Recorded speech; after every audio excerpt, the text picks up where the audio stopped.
Hey everyone, and welcome back to another video. And in this video, I'm going to be going over how to charge your Bose SoundLink Flex. Now this video is going to be particularly useful for individuals who are trying to charge their Bose SoundLink Flex just because they just got it. How do you actually go ahead and charge it? Now this video is also going to be short, sweet, and to the point, guys. There's not going to be a lot of steps involved, but what you're first going to do is that you're going to grab a USB-C type cable, okay? So USB-C is actually thicker than a lightning cable. So notice the difference in which lightning is smaller than USB-C. Now with your USB-C cable, you're actually just going to insert it into your Bose SoundLink Flex speaker and go ahead and charge it. Now to indicate that your Bose SoundLink Flex is charging, you're actually going to see a blinking white light.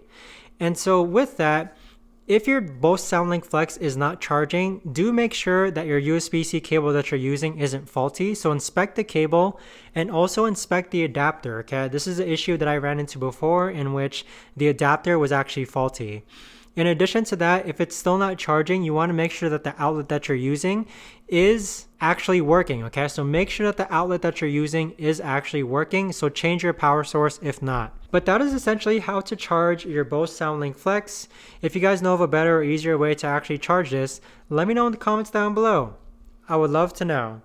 Thanks so much for watching, everyone, and I'll see you guys all in the next video.